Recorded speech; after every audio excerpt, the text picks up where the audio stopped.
Hello, fabulous Phoenixes. I am so excited to be connecting with you guys today for your wisdom teachings.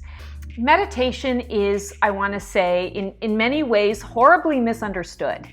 And so a lot of you who are in this, in this membership and in this portal community, you probably have your own meditation. You probably are, sort of moving beyond that idea of I can't meditate. But there may be some of you that are like, I'm into all this spiritual stuff, but I've never really been able to get the whole concept of meditation. I can't sit still, or I never seem to find that Zen mode. So I want to talk about meditation on a couple of different levels. First of all, the traditional concept of meditation from the old energy, the old world energy, what we have been birthed out of since, 2012.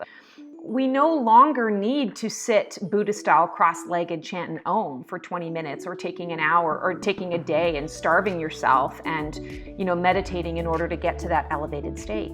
The energies are very different on the planet, and they're different on the planet because a lot of us have done the work and we're elevating. So we don't necessarily need to work as hard to get into a meditative state. The density of the energies, let's just say pre-2000, is very different to the energies of today. And we can see that. The energies of today, they still are pretty heavy, they're still dense, but they're shifting, they're moving, they're a little bit more chaotic. And that's because there's a new energy coming in. Meditation today can be active as well as passive. And not everybody talks about that. Not everybody really addresses that. There's this concept that, okay, I have to sit quiet and sit still, and it's important for me to sit and listen to music, or it's important for me to... Some people, it's not their bag. They can't get into that space. But maybe listening to music that puts them in a peaceful state while they're coloring, or they're drawing, or they're doing something that is repetitive can get them into the same state that a seasoned meditator who does the more traditional, style can get into that space. And I'll just share my story of meditation with you guys really briefly. Years and years ago, when I was an active opera singer, and I went to school for it, my professor at school, I swear he was a starseed too, because he saw me before I even saw myself. He knew me.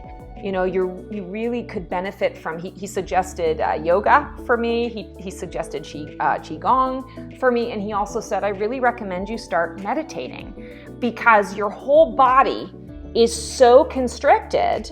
And when you're learning how to sing, you have to be able to breathe, and you got to breathe with the full body, right? And I could barely, expand my lungs enough to get a regular breath in me, let alone an opera singing breath.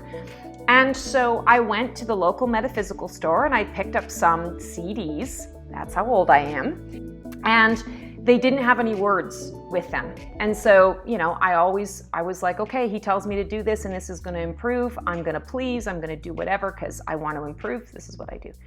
For 3 months, I would put this on and I would fall asleep, or my mind would wander. I'd go all over the place, and I could never get into this because I was, highly monkey mind, highly in my head. And so I went back to him and I said, listen, I have done what you've asked me to do, and here's my situation. And he suggested go back and get some guided meditation. So it's like listening to a story. Well, that opened up a whole new world for me. And it still took a while. It took a couple of months before I actually went into a little bit of a Zen zone, that void, that space of no thingness. And it only lasted a short period of time, but I got there.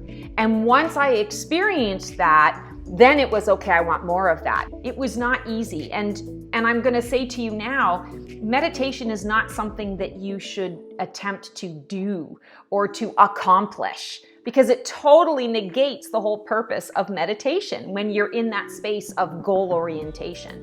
It defeats it entirely. And of course, that was my approach, because that was my approach to everything. Fast forward to, I want to say, probably 4 or 5 years after that, I went to Arizona and I bought a couple of other things, and a couple of those things were these longer guided meditations. And then I realized, okay, this works for me.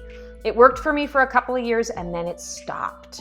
Well, what was happening is my body had integrated. My body had adjusted to that kind of meditation and my body was ready for something more. And what I found was going out in nature and sitting and breathing the air and just being in the space and listening to the sounds, I was able to find my no-thingness, my void, that space within. And then I started to open up to my own spiritual path at that point, and then I was trying all sorts of different things. Coloring is really good for getting you out of your head. It might take a little while, but when you have a little bit of music and you're just coloring, that creative process automatically takes you out of the overthinking mind.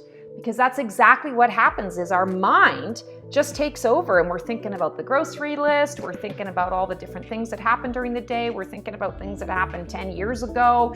It's the ego that is resistant because it's afraid of that. Who am I as an ego? Who am I if I'm in this space of no-thingness? What does that mean? That means that there's a part of me that can still observe that core essence of me.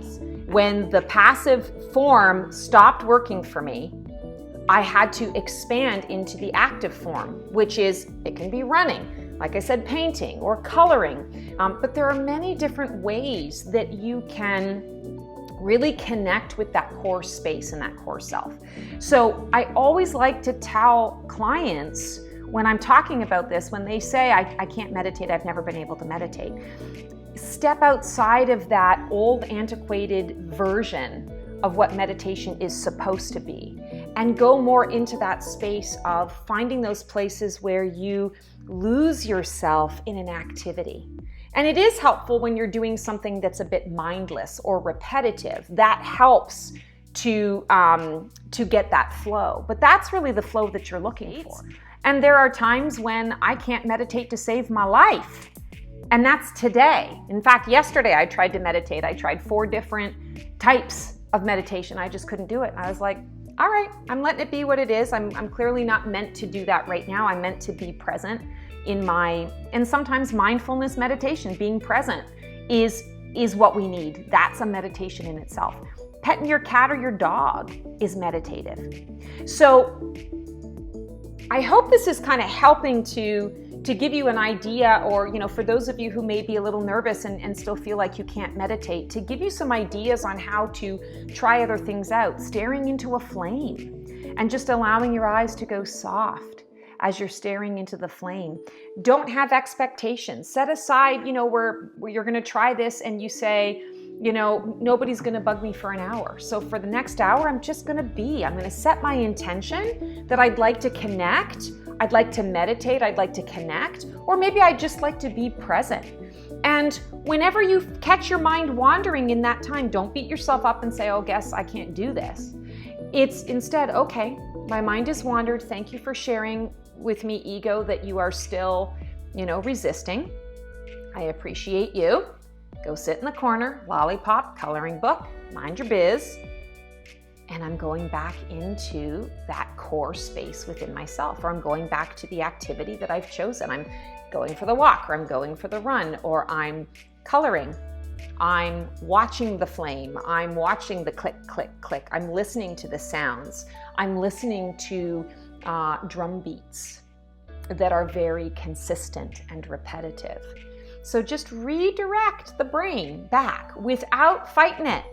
It's our resistance that gets in our way every single time. It's our resistance. Hoping this has helped to give you some inspiration, some ideas on how to do that. And one final thing, as we know, it is always about our intention.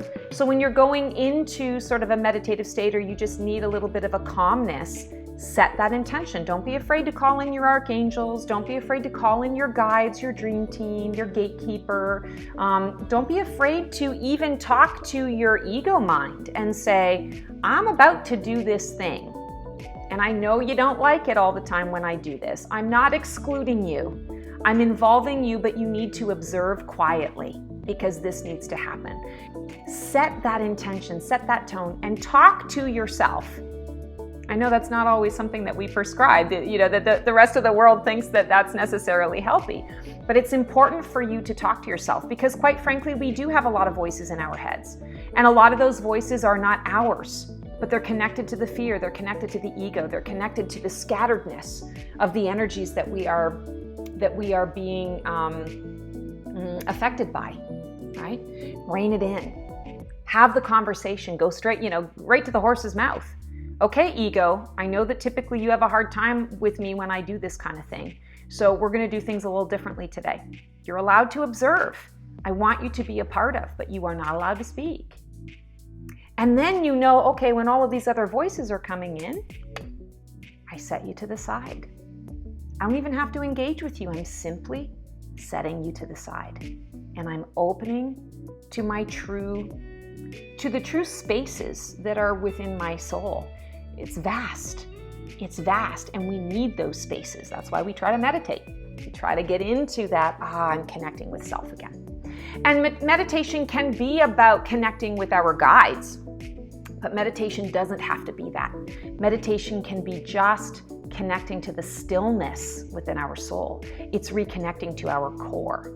I enjoyed the guided meditations because it gave my mind something to focus on. It was fun, and I'm a visual person. Not all of you receive that information in a visual way. A lot of you, it's through the feeling or just the knowing that something is transpiring. A lot of you, it's the auditory, what you're hearing. So it's just about creating a space for you to be able to just be in your own energy. That's all meditation is, being in your own energy.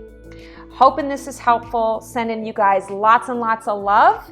Go meditate and transform well. Ciao.